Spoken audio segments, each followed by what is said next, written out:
And so you're totally comfortable, Dan? Yep. All right. All right, Downers, welcome back to the podcast. I am extremely excited for this week's episode. I'm talking to Dan Carlin. Dan is a podcaster, lives in in Salem, Oregon, or Eugene? Where are you? Eugene, Oregon. Up here in the Northwest. I'm in Seattle, Dan, by the way. I've been down there to Eugene a whole bunch playing music and traveling, so I'm familiar with the area there. Although if you're wondering, and if anybody out there always wonders, my accent is obviously not from the Northwest. I'm from the South. I'm from South Carolina originally, but I've been here about 16 years, and I love the Northwest. Glad to have you on the show. Dan is a podcaster. He has a show called Hardcore History and a show called Common Sense, and they're two of my favorite shows, and I'm sure a lot of you already know about them, but Dan doesn't count himself as a historian, but somebody who tells history. We'll just go right in there, Dan. How is it that you're not a historian? How do you classify what you do? Well, it has to do with your degrees. I mean, a historian is someone with a doctorate. I don't have that doctorate. I'm a storyteller, really, and we attempt as much as possible to be an accurate storyteller. It was my mother-in-law's idea, though, because we were already doing the current events podcast, which grew out of a current events radio show I did for a long time. And she said, because I was, I think, regaling her over dinner with some bloody historical story or something, and she said, well, why don't you do a podcast about this? And I said, oh, no, I couldn't do that. I said, I don't have the degree. And she said, I didn't know you had to have a doctorate to tell stories.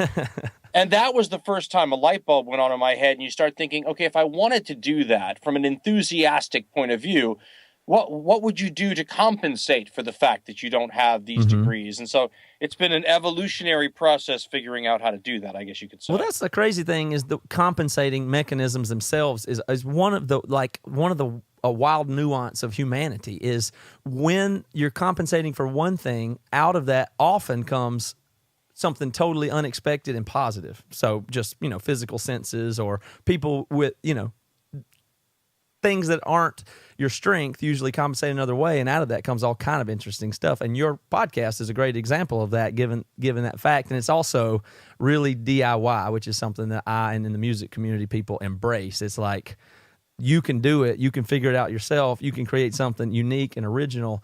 And who cares? Who cares what the man says or the gatekeepers and stuff like that? So that's really interesting about you too, because you did come out of traditional media in the first place. Isn't that right?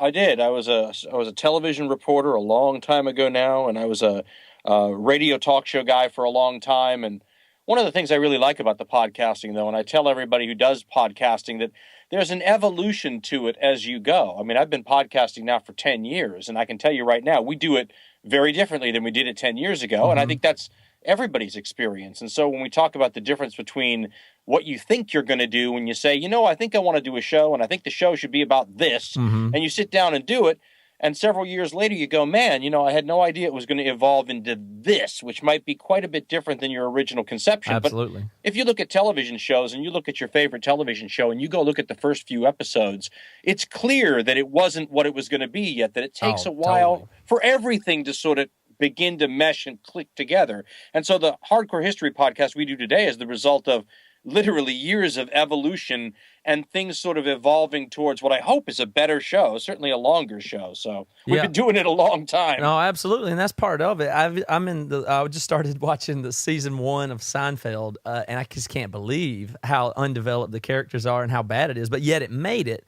through and found its legs and is turned into the show that it is. That's actually the show I use as the example. I say Seinfeld wasn't Seinfeld for the first 10 or 15 episodes. No, definitely not. Definitely not at all. And that's the other thing about it is, podcasts are notorious for people start them and have a good idea and then they just quit. Essentially, most people quit after 2 or 3 episodes. Do they? Is that true? Yeah, it is. It is the statistics, something like, I don't know if it's 3, but everybody starts one and thinks that'll be great, and then they lose motivation. And I think that is the case with almost everything in life.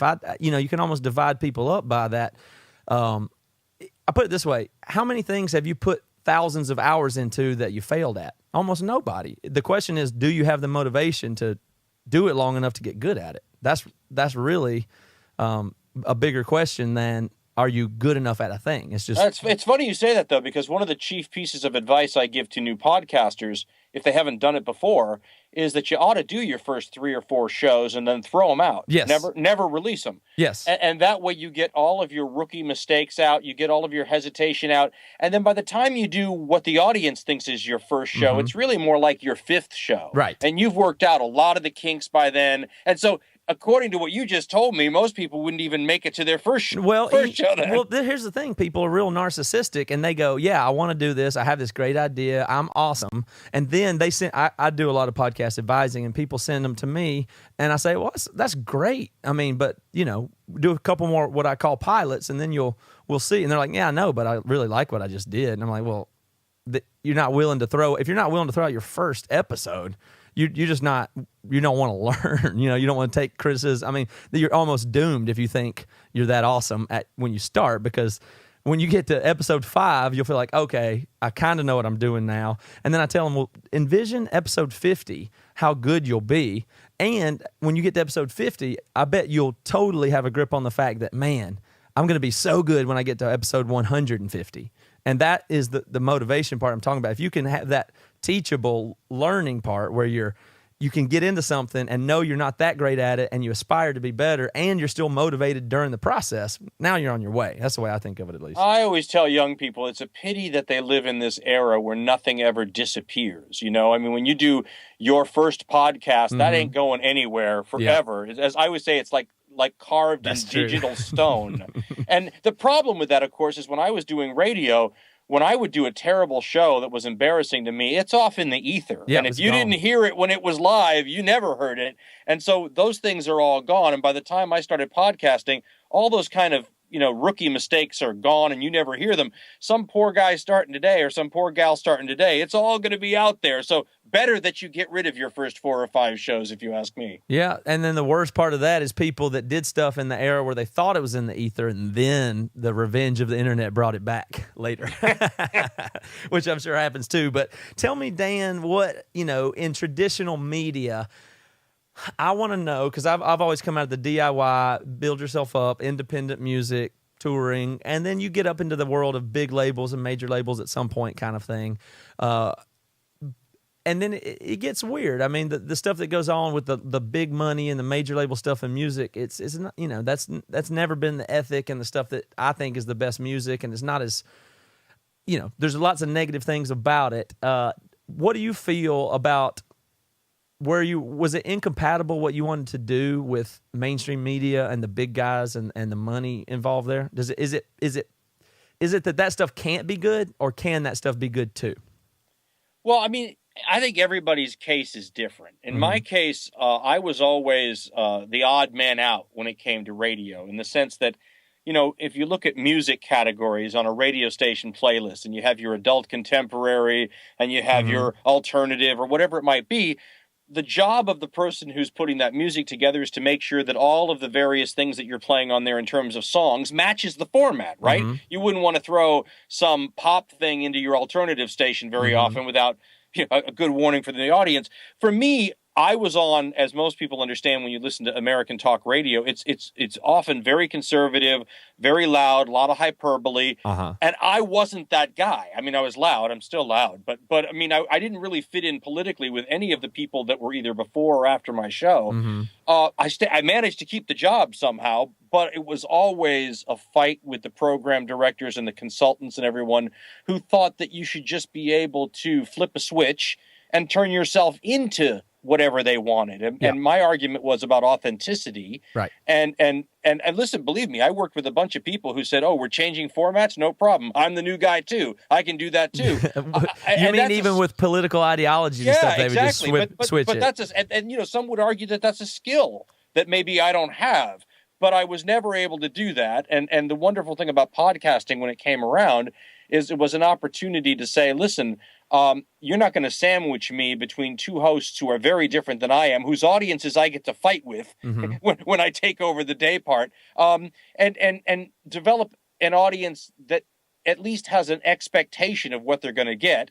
and I can do it any way I want to. And the wonderful thing about having some success in podcasting is there's a wonderful little bit of sweet revenge in it, in the sense that all those years I was fighting those radio program directors, if they had just left me alone, we might have done better. No, I mean, that's the classic thing, is like the suits and the executive producers, like, that don't really know, trying to weigh in and make bottom line decisions. But that's not where good art or media ever comes from. It usually comes from somewhere and then becomes mainstream. And when you try to synthesize it or cater to something, that's usually, it's not going to be innovative, at least. And that's really what everybody wants. But do you think and that was a while back when you were doing that, 10 years ago or more, I guess. But do you think at this point, is the media system corrupt? I mean, how are we, somebody like me, how am I supposed to trust it or even say I'm an informed person, knowing all the corruption or at least profit-driven motives behind the producers and the talent on air that are delivering me my news?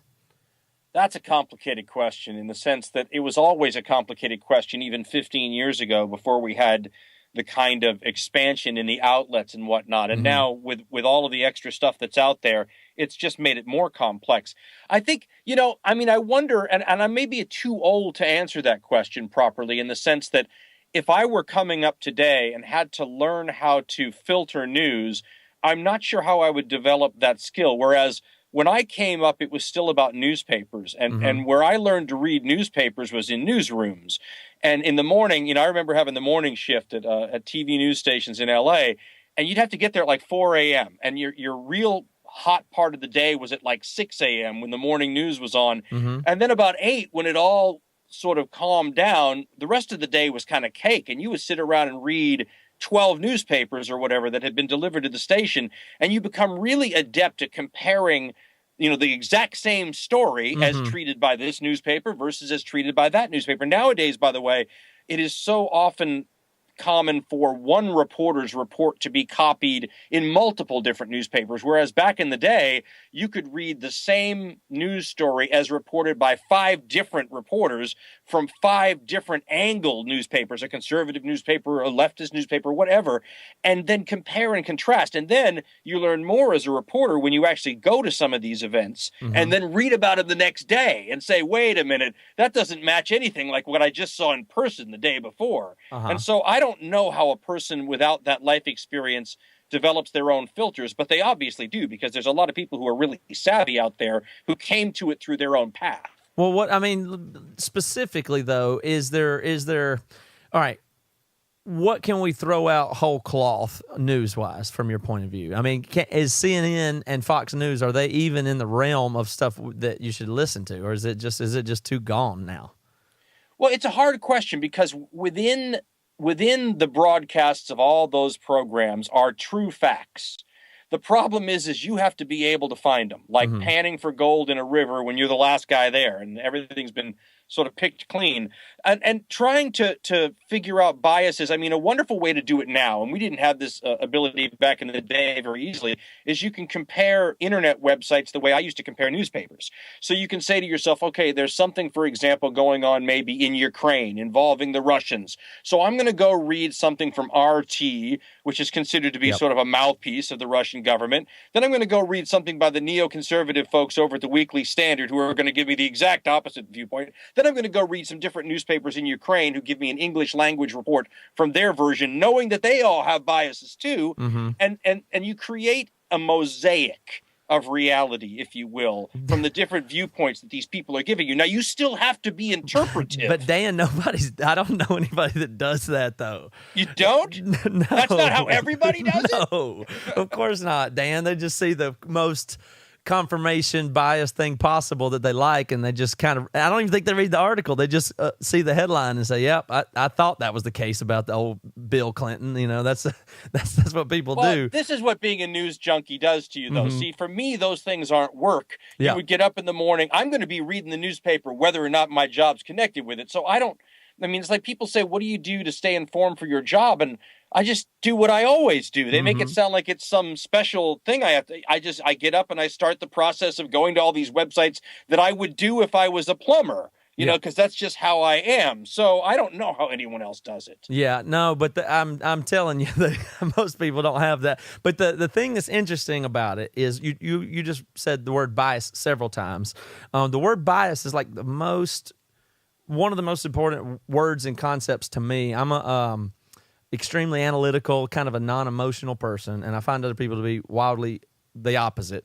But bias elimination is the way that the way I try to go through life is my principal thing, and that's what you're saying you have to do with these news sources. But more specifically, you talk about your whole frame of the way that you do things, and you use the term, and I don't know if I'm saying it exactly right, but you say you have a Martian perspective, and I say I look at stuff like a robot or something like that. But that rings true to me because, and I would like to know the origin of how you came up with that thing about the Martian perspective, but it's always along the lines of like, what if you came down here from Mars and observed what was going on? And I guess in that case, you've shed the cultural biases and the you know, and you can analyze things a little bit more clearly.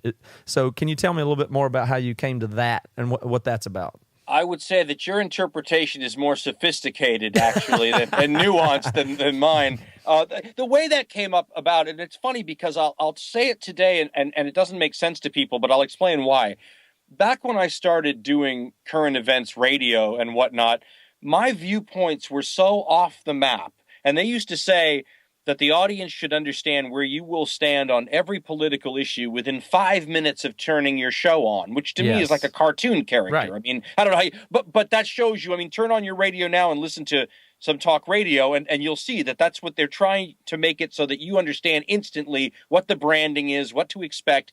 In my case, it was so off the wall, and I had no easy terms that I could use. You know, I couldn't call myself a liberal or a conservative and have it be true. So I had no shorthand way to describe myself. And eventually you just start saying, you know, a wonderfully unthreatening and, let's be honest, unsophisticated. I'm not trying to say I'm a liberal, anarcho, capital. I mean, you know, there's these wonderful terms that you still have to get a book out and figure out the definition of after you read them. But if I tell you I'm Martian, you know, well, whatever he is, he's off the map.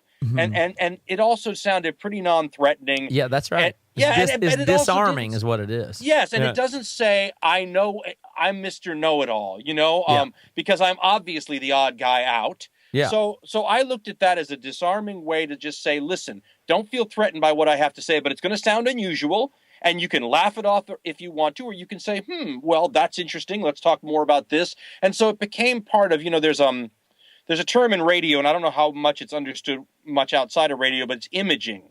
And part of how your imaging goes is, you know, am I a liberal or conservative? Am I the fast-talking pontificator, or am I the young up-and-comer? There's a whole lot of little boxes they'll try to put you into.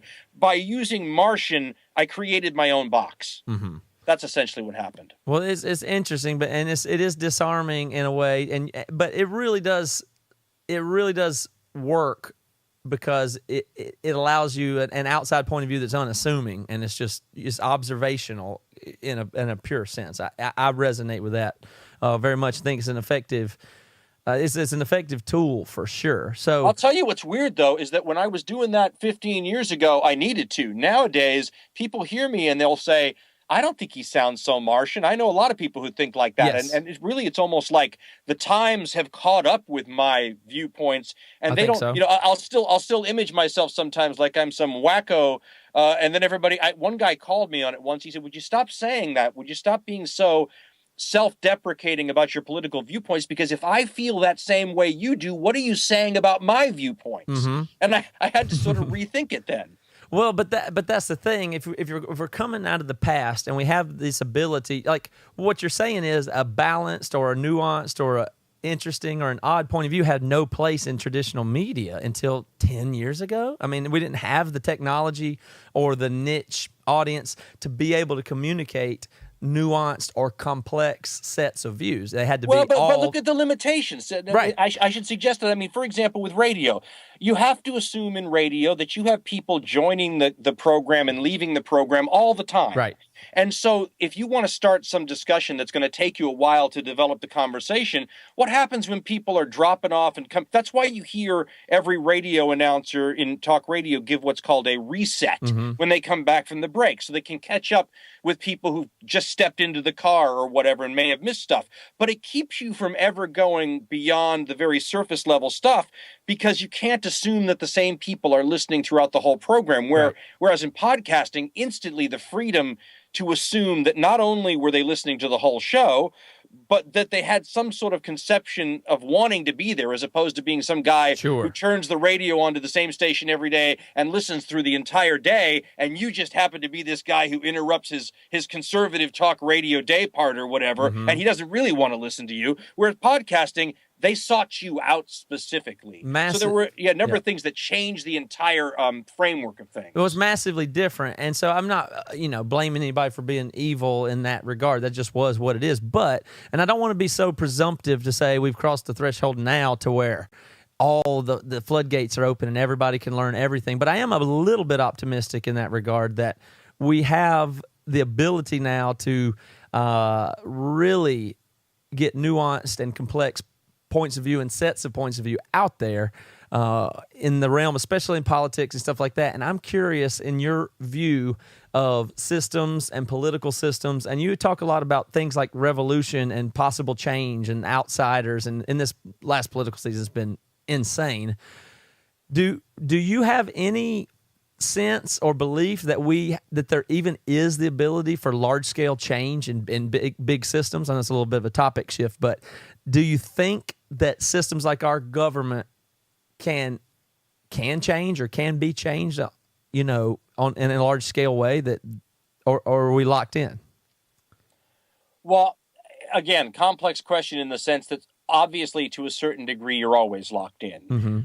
But there are so many historical examples you can point to where something happens that unlocks things temporarily. Mm-hmm. I mean, I discuss all these different turning points in U.S. history where in a very short period of time, the country can change radically. So look at a 9/11 attack, for example, and how quickly things changed, where you would have sworn the day before that attack that it wasn't capable of doing that. Also, I think there's this attitude sometimes, too, that you'll look at the history of government action. So, for example, take the war on poverty in the 1960s. And people will say things like, well, you could see how badly that failed. Therefore, that means there should be no war on poverty in the future. What I always try to point out is, listen, everything is prone to failure, whether you're talking, and you'd mentioned earlier, people being prone to failure or whatever. That's no reason to say, well, that proves it can never be done.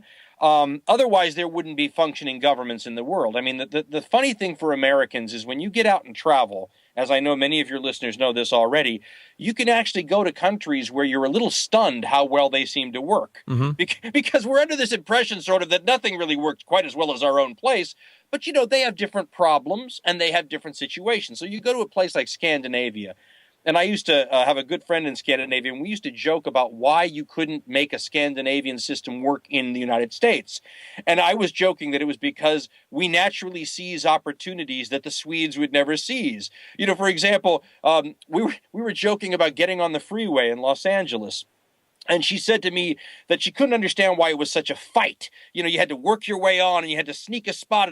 And she said in Sweden, they would have been automatically, the left-right situation would have worked. The left car would have gone, then the right car would have gone. And I joked with her and said, that's why you people aren't good capitalists like we are. We have to fight to even get on the freeway. Yeah, it's part of the fabric. If you gave us all the benefits you Swedes have, we would take total advantage. And she laughed and said, maybe you're right. Maybe this works because it's Swedes in a Swedish system. But when you go there, boy, it sure seems to work. So I think it's a question of how governments evolve. And maybe, as my wife was talking to me about the other day, maybe it's a question of size. And you look at our situation here with a design that was meant to work for 13 small colonies on a basic eastern seaboard. And now we are the global superpower trying to make this same framework expand well enough to do that. You might argue that it's a systems overheating kind of thing. It's all patches and Band-Aids. That's right. Yeah. It's a broken, brittle system. Yeah. Maybe.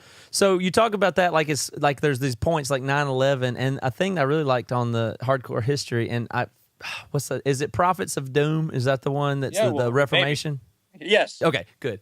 That one is the same thing. Like that one's interesting. I love that one because it's just there's just a flashpoint. There's like all these things boiling up, but in real time, when you have all these, man, you're so much better explaining it than me, so I'll let you take over here. But there was a bunch of factors leading up to that weren't, you couldn't have clearly seen them until after they happened, until after the bang or flashpoint happened there. Yeah, destabilizing influences. Absolutely. Well, Martin Luther, and everybody please forgive me on this, trying to remember something from many years ago, but Martin Luther and Protestantism by itself was a huge destabilizing factor. Yes. And those are, some historians call those hinge points. I mean, there's all kinds of words to define these things that all of a sudden open up the door to a new world. Not necessarily a better world, by the way. It's a little bit like one of those game shows where they say, do you want to take behind what's behind door number 1? And you don't know if it's something great or something awful. That's kind of how I see history unfolding. And when these hinge points happen,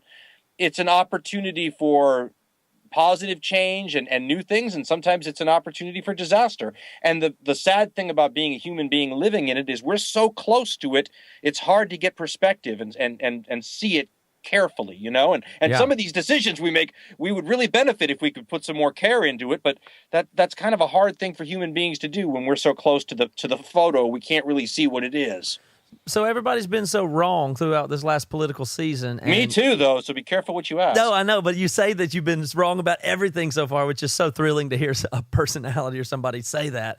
Like, that in itself is quite endearing, but you and everybody else, and you say I've been so wrong about what would happen with Trump and what's going on here. Are you optimistic at all that our system can improve or change now, or are you more frightened? Well, let me be clear why I was so wrong about Trump. And I think it's important that we examine when we're wrong, why we're wrong, because it helps us sort of tweak our framework a little bit and maybe incorporate, some things that help you avoid those same errors in the future. In the case of Trump, I felt, as many of the other media did, not to put myself in the same class, but that Trump would say something that disqualified him at some point and that's what would happen. So I wasn't wrong about that. Trump said multiple disqualifying things. Yeah. What I was wrong about, and where I'm still trying to tweak the system so that I account for this, is the reaction the American people might have to what he said. And as we said on the show, there was one of two things going on. Either the American people did not have the same reaction to what he said as the mainstream media thought they should have. If somebody says that, they certainly would never be elected president, and yet people thought, I don't have a problem with what he said, I'll vote for that. Or they're so tired, to get back to what you were saying earlier about being misled or what have you by the media, that their attitude is, as far as I'm concerned, you're on the other team and I'm not going to listen to what you say, and put their fingers in their ears and go, la, la, la, la, la. And so in a sense, the funny thing is we were all right about Trump. We were all wrong about the way voters would react to Trump doing what he did. So the more difficult question is Trump a random wrecking ball to the system, or is he calculated on that? Did he know that? What does he think? I think where people make the mistake is they invest too much in Trump's role in all this, where I think he's a beneficiary. I don't think he's the cause. I think this is, and this is where I have a problem with Americans sometimes, is we are such short-term thinkers when it comes to history, and somebody will want to blame something on the Obama administration or the Bush administration beforehand, and you like to point out to people that the problems that have Americans so upset today are 3 to 4 decades in the making. It's taken that long to get to this point. So when Trump is the beneficiary of Americans' anger, it's anger that's taken 35 years to manifest. He couldn't possibly be the guy who started it, but he's certainly the guy that at some point during this campaign figured out how to harness it and use it. And he's become very adept at knowing which buttons to push and what reactions he's going to get when he touches each individual button. That's a talent right there for any politician. Absolutely. Given your amount of pontification about history and seeing hinge points and stuff like that, do you get any kind of sense we're near one, or is that knowledge that's inaccessible to those in the present? Well, first of all, you have to bear into mind that I'm cynical about this stuff, so you're going to get a cynical answer.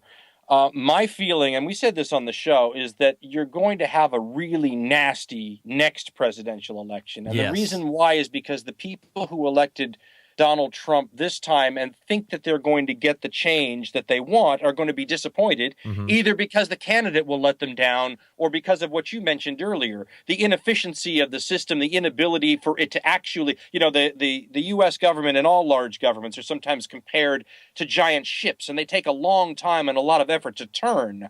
I don't think the electorate's feeling all that patient. I think there's a huge chance that they're going to be very disappointed. And if they're disappointed exponentially greater than they were disappointed in this election, what's the next election look like? And what are the candidates who are going to tap into that? What are they going to be like? Right. There has to be opportunists now. They're looking like, whoa, shit, that worked. Well, watch this. And I mean, that may be even more calculated or adept than Trump at tapping it. Who knows? And maybe on the other side of the political spectrum, this doesn't have to go the same way. I mean, I think people are sometimes on this mental track where they think, okay, the next person will just be Trump, but one level down the line greater. It could be Bernie Sanders one level down the line greater, or something Martian, for lack of a better word. Yeah. No, that's really, really something to think about. Do you enjoy the history more than the common sense and the political? Well, There's that's one your hobby and one. I'm glad you asked that. I'm going to get a chance to explain something. It's one of those. It's a personal thing, actually, but I burn out on the politics in my career. I mean, if you look at my career, it shows that. I stopped doing radio a couple of times voluntarily because it's funny. There's a tendency to think of people who talk about politics and current events as entertainers, but I took it seriously. And I think when you invest your emotions and your heart into this stuff, that you can't sustain it past a certain amount of disappointment. And this is why this election, I think, has been so particularly hard for me, because I couldn't imagine getting an outsider in for so long. And you finally get someone who's an outsider, but he's the wrong outsider for your political beliefs. Yeah. I mean, so yeah, I think the fun thing about history for me is that never gets old. I don't get that feeling of burned out that I get about politics sometimes. And like sometimes I will find myself getting involved in causes or I will occasionally be tempted to lead some movement in this direction or reform this or do that. And it doesn't take very long when you go down that road to be disappointed and go, oh, man, that just took what little energy I had for politics, and threw it out the window. So I think like many other Americans who get invested in this stuff, eventually it takes its toll on you. So I do get tired is not the right word.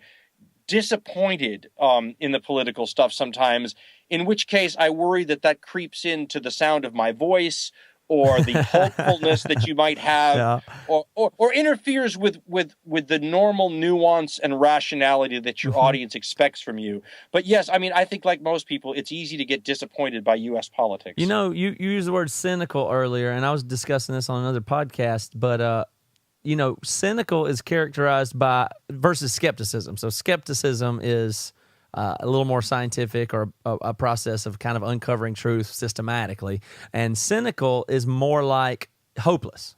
You've been disappointed, thus it's only mistrust kind of thing. So those words are used, interchangeably to some degree, but you actually identify as a cynical, like there's no hope for it. Well, but I do, because what ends up happening is, I mean, like in this case, the odds of getting an outsider candidate, as far as Donald Trump got, obviously winning, if I'd have told you 10, 12 years ago that would happen, you would have, in Vegas, it would be astronomical, the odds you would have gotten. So then to get that and have it still not be what you're after, I mean, to me, that's a little soul-crushing, personally. It is. And as somebody that advocates for the outsider, yeah, you're right, you finally get one. But maybe is it not heartening in the sense that at least it's possible for there to be an outsider? But I guess the thing now is, even when you get the outsider, they start to make decisions that seem pretty normal once they get in there.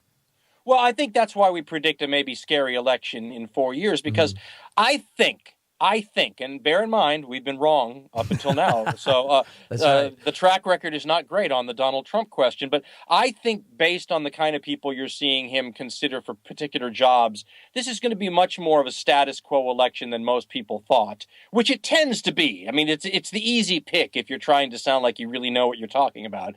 But I mean, if this is draining the swamp, I mean, he's allying with people who are urinating in the swamp and have been for 3 decades. So, I mean, Mitch McConnell the other day at the Senate said, I don't think people are really that interested in draining the swamp. Well, of course he said that. He'd be the first person you would kick out. That's right. So I do think that in that sense, people are going to find when Trump doesn't deliver on this, maybe because it's impossible to do, or maybe because he goes with the flow, or maybe because he never quite... I don't know what the reasoning may be, but if people are disappointed, they're going to be even angrier and more cynical, or, potentially they could just be disappointed and drop out, figuring, nothing you do makes any difference, so I'm going to go live my life and try to build my career and worry about my kids. And this is sometimes where I get with politics, where when you beat your head against the wall long enough, figuring you're not really making a difference, you start wondering what the opportunity costs of that are. Where else could I be putting my time? Could I be doing a better history podcast or more of them? Or so you start wondering about whether or not it's all worth it. That comes and goes. Well, that answers one question that I had that isn't really important, but it seems like on Common Sense, on that podcast in particular, it seems to me that you could do a lot more of those episodes. I don't know that they require the same amount of research and effort as the Hardcore History one, so it almost seems like, I'm sure people ask you that, why couldn't you just do that once a week at least? But that you probably have answered that question by saying you don't want to spend all your time in that world. I'm not sure going to the moon requires as much energy as doing a Hardcore History episode. So that's not. But here's the thing. I mean, if you go back and you look, we have more than 300 episodes of Common Sense right now. So we obviously used to have a release schedule that was a little bit more abundant than what we do now. I remember cranking out those shows. I used to be able to walk into the studio 9 years ago, and on a good day, walk out of that studio 45 minutes later with a Common Sense show done and in our pockets. I haven't been able to do that in a long time. And part of the reason why is because, again, to get back to our radio example, if you're doing radio, you repeat the same things over and over again. And it's not only okay, it's the right way to do it, considering the limitations of the medium. In podcasting, it's not the right thing to do, because you can go back and listen to my podcast from 3 podcasts ago. There's no reason to repeat that same thing. True. But after 300 podcasts, you're working pretty darn hard to try to make the ground you've already walked on a lot of times look a little less undisturbed and find new ways to approach similar topics. And so it becomes harder to do the larger your archive of past episodes gets. Yeah, that's a really good point. That makes a lot of sense. All right, sorry for the interruption here, but I got to tell you about our sponsor for the show today, and it's none other than Loot Crate. So, are you on a quest for epic gear, housewares, and collectibles this holiday season? Well, Loot Crate offers an epic range of pop culture items for less than $20 a month. Whether you're shopping for the geek in your life or you are the geek, Loot Crate is the best surprise you know is coming. Let me take a second there and address this geek issue here. Now, I'm a little bit irritated that over time we've lost the ability to make fun of nerds and geeks and dorks. I think you can still make fun of dorks, but nerds and geeks have somehow become in fashion.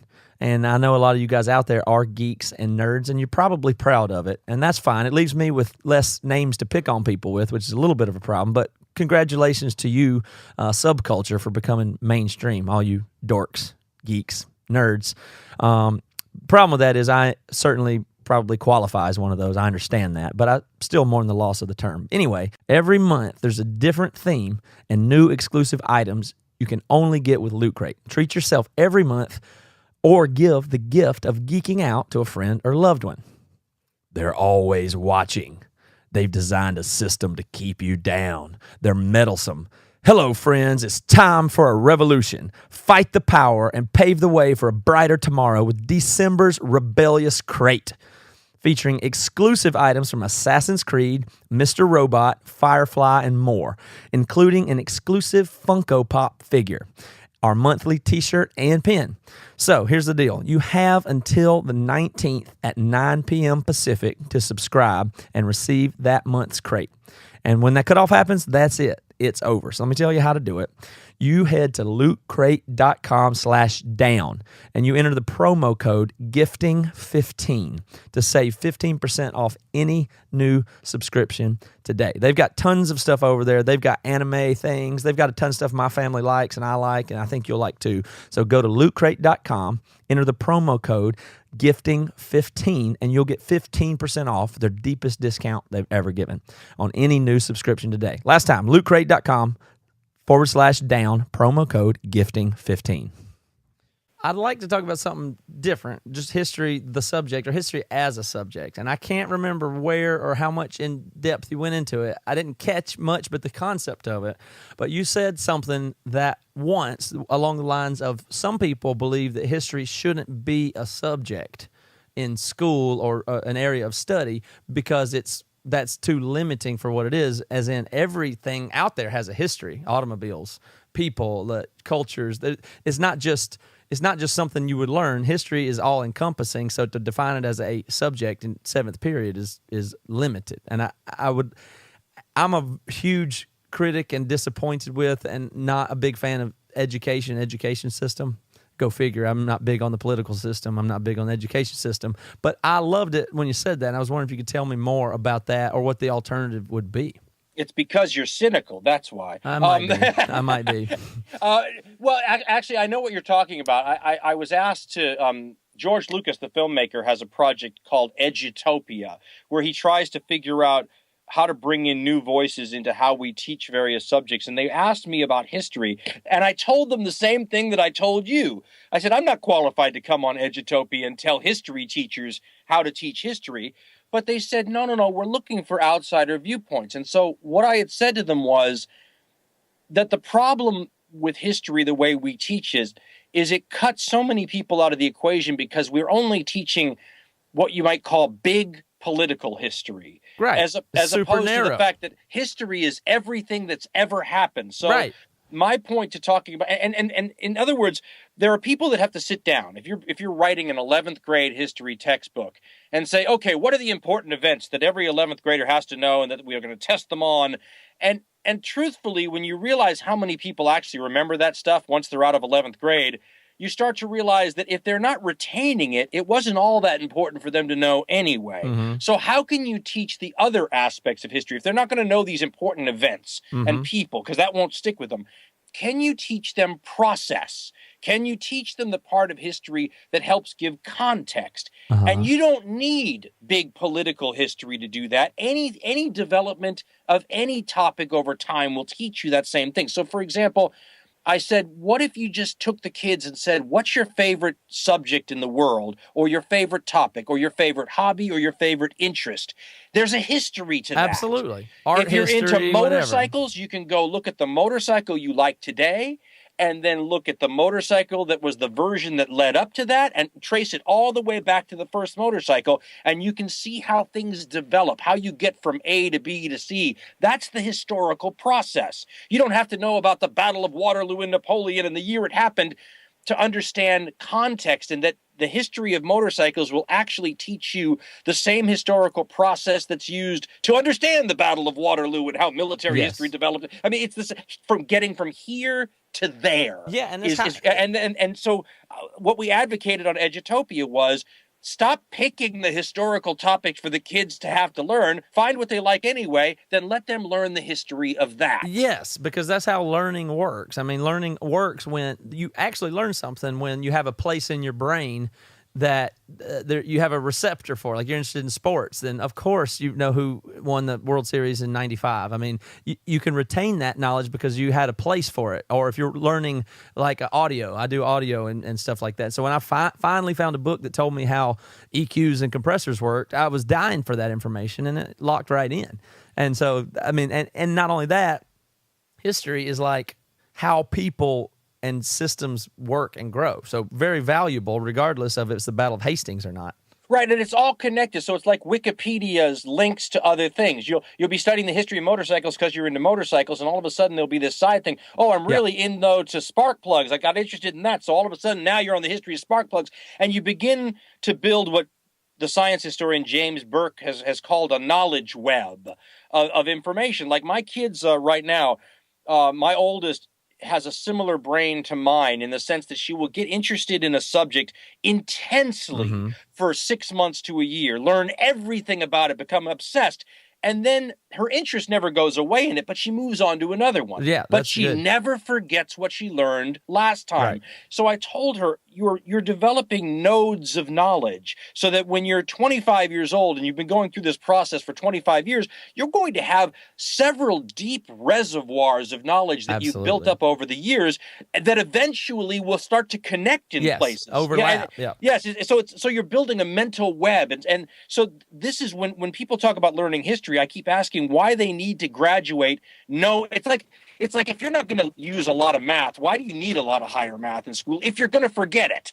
If you're going to forget it, what's the point? So you start saying, okay, so how can we teach stuff that's actually useful to people's ability to put things into a context? Or we talked about a mosaic of news earlier.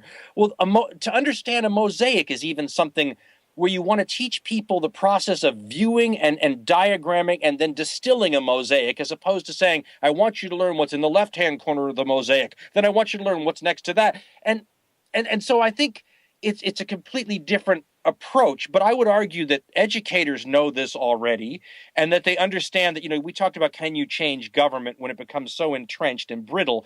Well, I mean, the educational system that we use now is 100 years old. Yeah.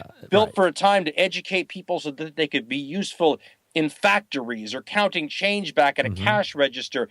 One would argue, and a lot of educators have, that that's a very outdated system, but try changing it, right? I mean, it's massively complicated and integrated and old. And I mean, it's the same thing. You could use a similar analogy with government. So, I mean, it's interesting because you're a history guy that loves the political history and kings and rulers, but at the same time, you're obviously not a snob to think that that's what it should be all about and that learning should take place in a different way. And you're right, the education system's, man, is it goofy on a couple levels. One, it's probably made to encourage and conformity and to thwart nonconformists. And then at the same time, half of it has to do with memorization and information transfer across continents from all the way down, which is completely outdated. I mean, everything that you ever need. I mean, half of history from me growing up was memorized lists of stuff. Well, that's completely useless. I mean, I can pull up anything I need to know.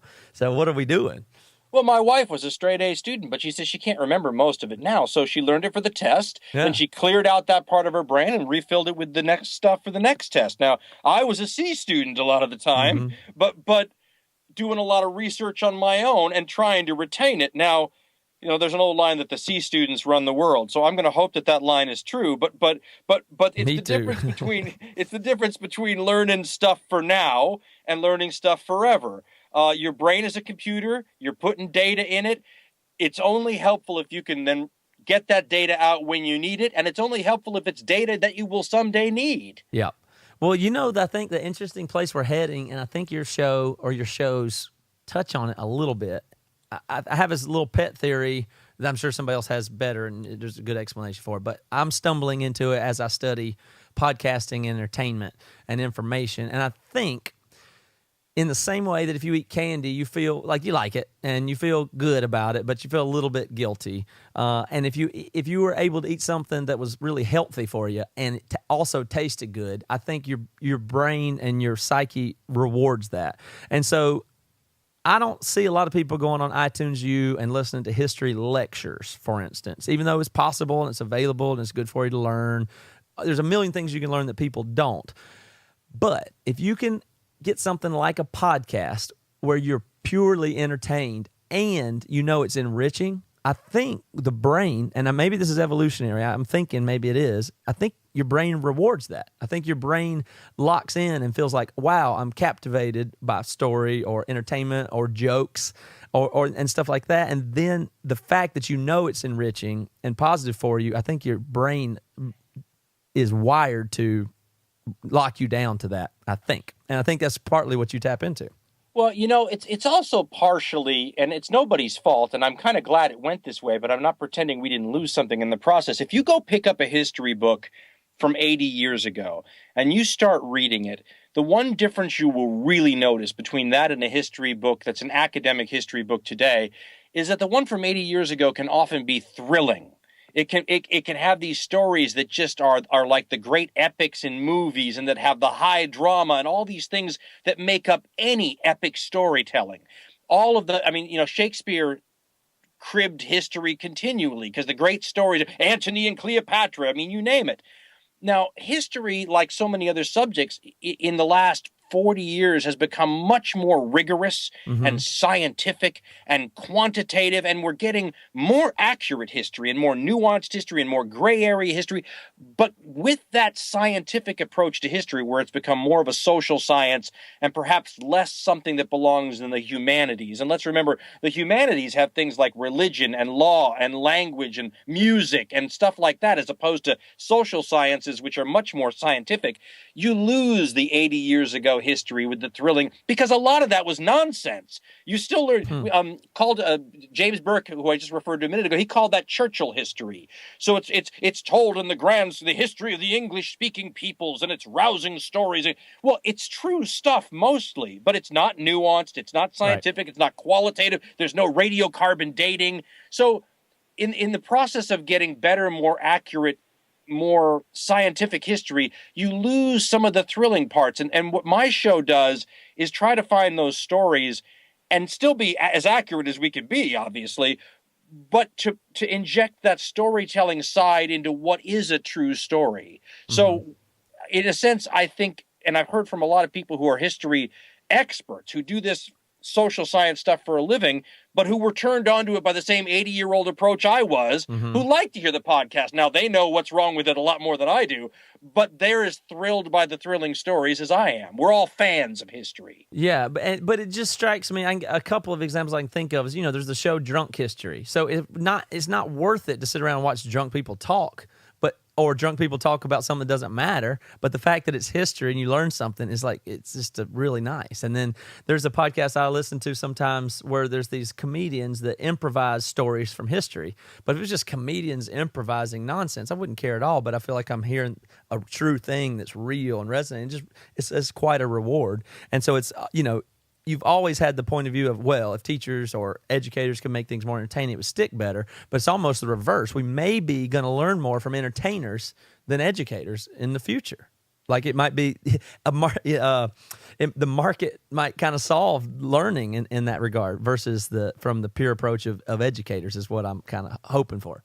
Well, I might not have a doctorate in history, but I do have a BA in history, and I can say that some of my favorite teachers in college, who were august people with amazing degrees and who had learned from these fantastic, huge historians of the past. I mean, the direct lineage that some of these history teachers had was incredible. And yet I still do impersonations of some of these guys because they were so good at what they did in transmitting this story in a way that resonated, and that you walked out of the room afterwards going, that's incredible. I mean, and just you'd be jacked up, if you will, for the and those people were simply. I mean, I almost think that storytelling is a gene, and I do think that the Irish have a slightly higher proportion of the gene than you go to Ireland and they all do it. I can see that. But it's this gene where there are good storytellers amongst us, and if they happen to be historians at the same time, that's like the perfect witch's brew for people like me. So I think if I'm on my game and doing a good job, I'm a little teeny bit like some of my favorite professors in school. And those people were both historians and storytellers at the same time. Or entertainers at heart, maybe, but they awaken the imagination. I never had any good schooling personally, but I had two good teachers, and those are the only things other subjects that I ever cared about. And just, I had a good biology teacher who woke up imagination, and every other teacher was just a babysitter or whatever. Look at what a big deal that is, though. It's a big deal. Teachers I went talk into about college the for impact they make on people. Look at what an amazing impact that is to have awakened a whole center of your brain that would have remained untouched except for that teacher. It was just that one guy woke my imagination and said, imagine this and picture this and think this way. That's all it was. And I went to college for biology pre-med, which I eventually, once I realized what it really was, I skipped out and went to music school after that. But my whole life courses, I had one, and then in college I had one good economics teacher, which is a subject that I understand and enjoy to this day, and just that's all it is. And every other teacher I have is a babysitter, the way I look at it. But I don't know. I think that's something really interesting about where we're at. But here's another thing that am curious your take on. What's history going to be like in the future? Because in the past, it's all political leaders. It's all, I mean, there's so much stuff that is left out and missing, and the only thing they wrote down was, you know, the most important of the important, and that's what survived and all that stuff. But in the future, we're going to have everything is recorded now. We have everything. So what will that do to history as a field in the coming decades and centuries? I always compare it to how my job changed when I went from a big news market to a small news market. When I was in Los Angeles, one of the things I had to do was come in and decide what stories we were going to cover that morning. And in a big city like Los Angeles, you come in and you open up this giant file that has all the things that are going on that day, and you start throwing things out. You go, this isn't good enough, this isn't good enough, and you're left with the best stuff. In a smaller city, in a smaller town, you pick up the file for that day's events and there's nothing in it, or there's one or two things in it, and you have to gussy it up and sexy it up and find some way to turn it into something. In the past, when you look at like ancient Egypt, comparatively speaking, there's such little stuff on that you're looking for needles in a haystack in terms of facts and things that you could begin to construct your mosaic with. When you talk about either recent history or stuff from the future where they're going to have the entire internet to search through, instead of searching for needles in haystacks, you have fields of haystacks as far as the eye can see, right? So you've got to find, I mean, it's going to be like Los Angeles as opposed to Eugene, Oregon, where you have so much stuff that you're throwing stuff out. And in ancient history, it's just the opposite. I mean, you're searching for any little shred that you can throw into the mix. Modern history, it's like, my goodness, how do I filter this down to the essence? So it's like, it's interesting because it doesn't solve the problem. It creates a different problem, basically. It's a new art, in fact. So like think about filmmaking in 30 years ago. You had to know every shot, lighting, have everything super, super perfect, and get the shot on the film with the people and the budget. And I can't even imagine all the stuff that goes into that. Now, it's a different skill. We've got 92 cameras everywhere wired up. In the future, it'll be capture everything, and the skill will be who knows how to recognize the important stuff. Oh, I'll give you an example. And that's how you'll make a film in the future, I imagine. I'll give you an example right along that front. I was speaking to a very famous virtual reality tech leader whose name shall go unmentioned, but he's more of a movie maker than he is a virtual reality guy. And he was sitting down explaining to me, I come from a family of film people, and so I'm pretty familiar with making old-fashioned 1970s movies, and he was explaining to me how the director who's going to be working in either 360 video or virtual reality has a whole set of tools now that are both different.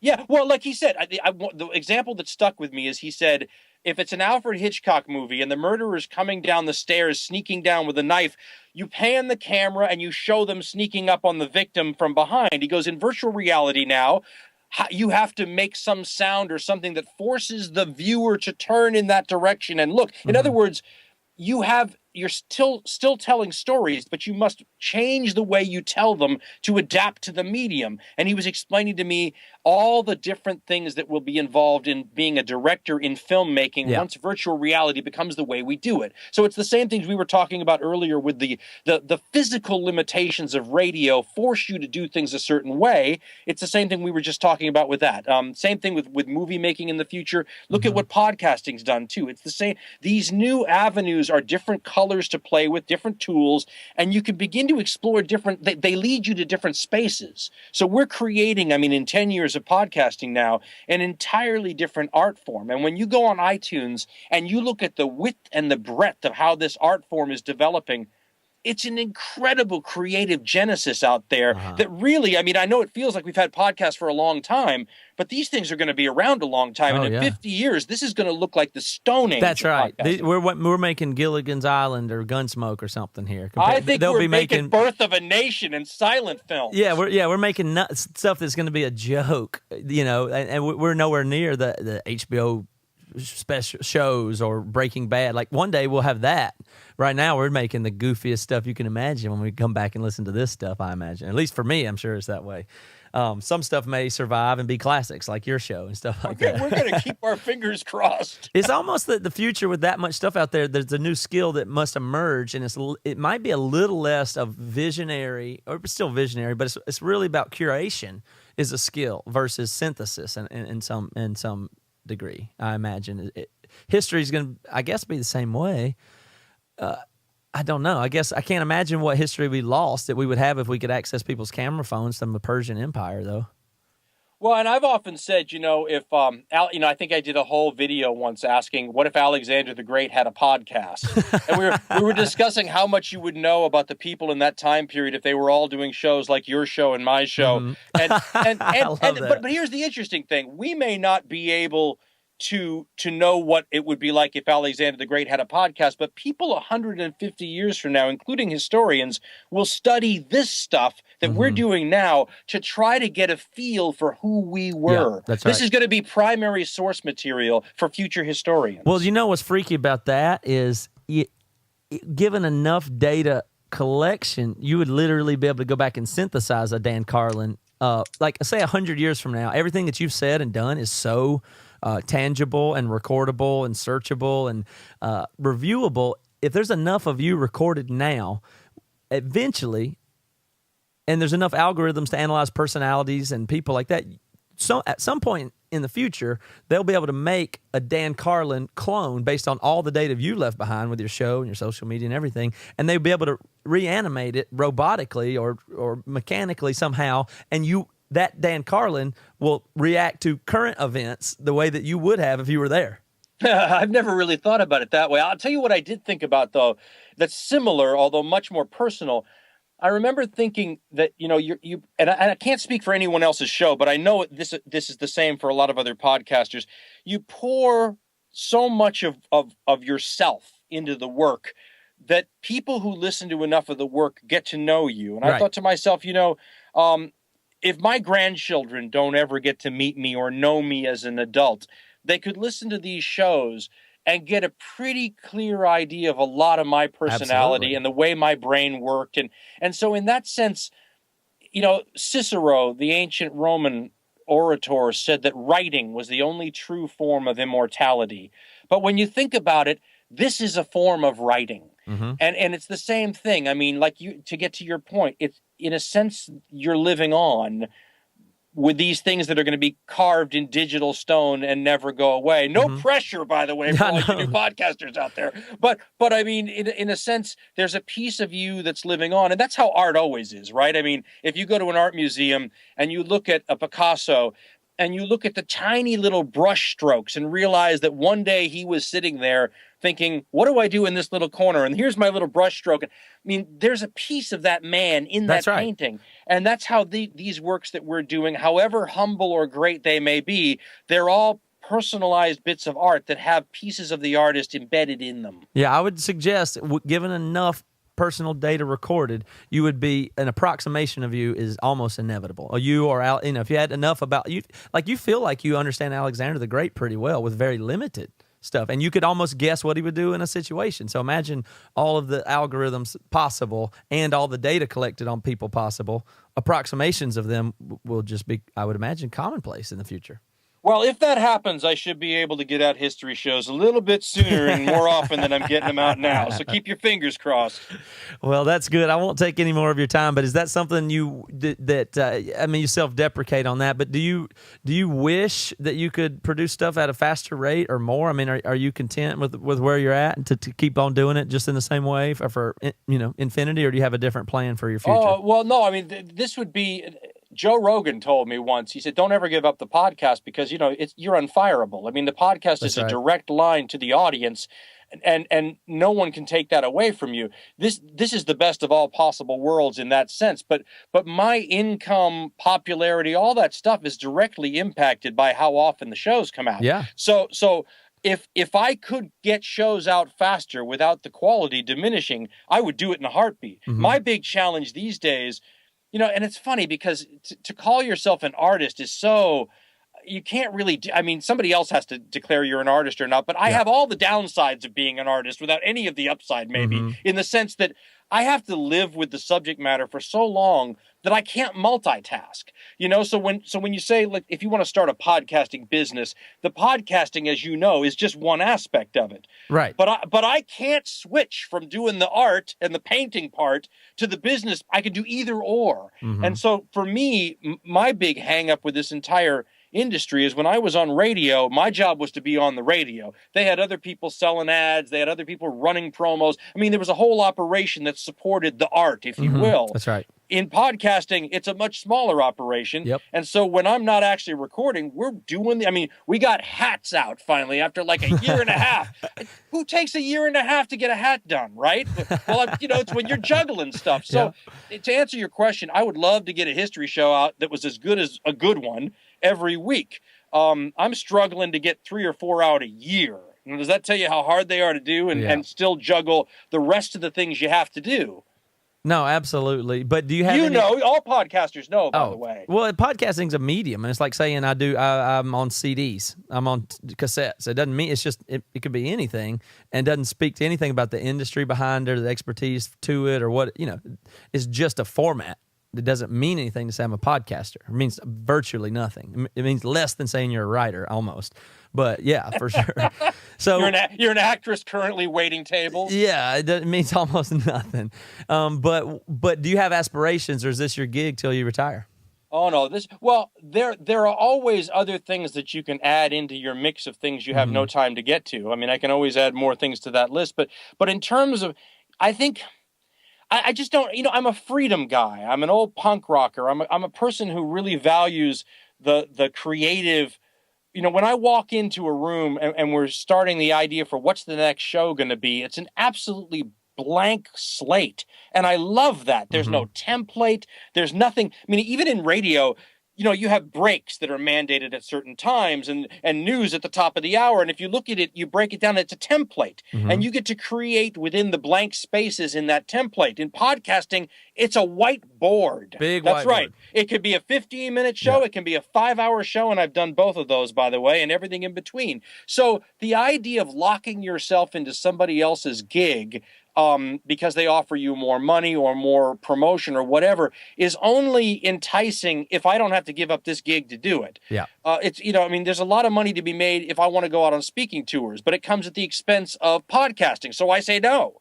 Yeah. The podcasting is what gets you everything else. And so I have to make this the priority. And to be honest, I enjoy this the most. So to answer your question, my hope is that people like this enough so that they're still listening. So if it's we're your doing last this in 10 gig. years. Yeah, I think Rogan says that's like the ultimate gig. I don't know if that's his words or not, but I think that rings true. I mean, what if you could be successful at it and make a living that you think is reasonable for whoever that is? What else? Anything else would be supplemental, or You know what I always tell new podcasters? A friend of mine asked me the other day, some radio guys, and they said, we're thinking about getting into this.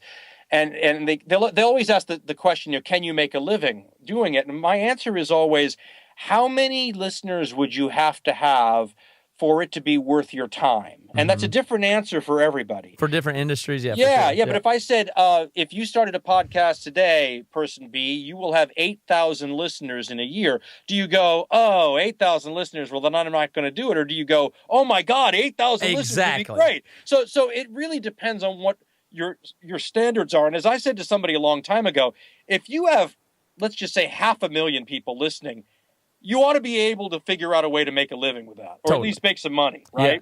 Yeah. But on the other hand, to have any audience of 8,000 or 800 is astonishing. And I get really irritated when people are disappointed and they ask me, well, how do you get sponsors? Do you have enough?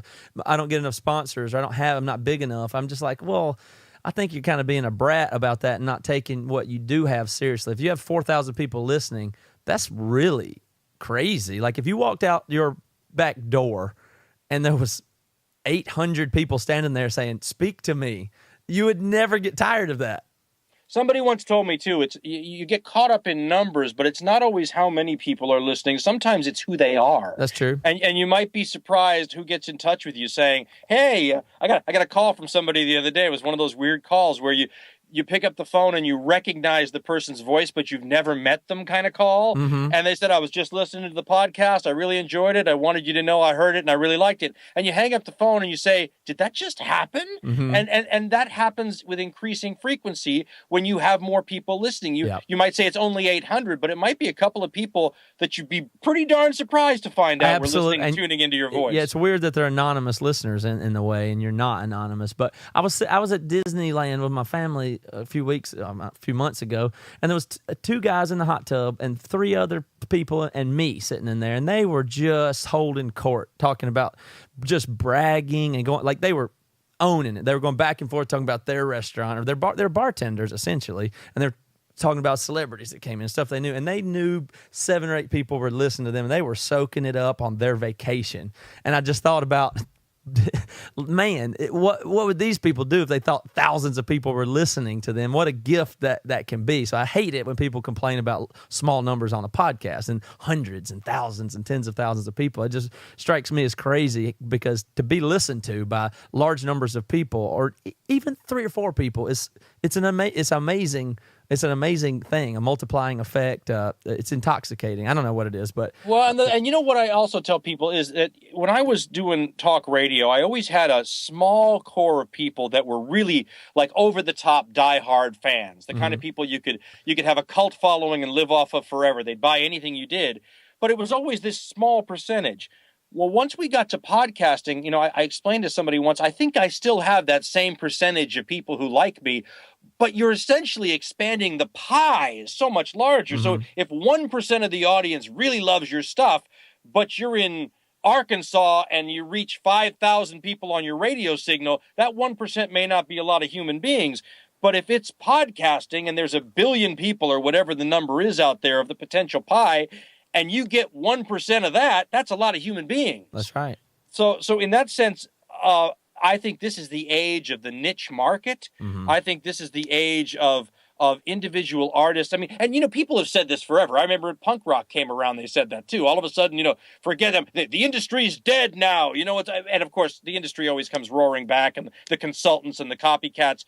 But I think something about podcasting and the internet specifically, with blogs and vlogs and all that stuff, has opened up a world that would be very tough, I think, to shut down now, of independent and personal media. So when you say, would you ever leave it for something else? I'm not sure I have to leave it for anything else. The other things eventually, if you're good, come to you. And I say, if you're Eddie Murphy and you need Saturday Night Live in the 1970s or 1980s to give you a platform to show your talent, if you're Eddie Murphy today, you don't. You get on there, and if you're funny, people will share it virally, and you will find yourself famous doing a podcast out of your house.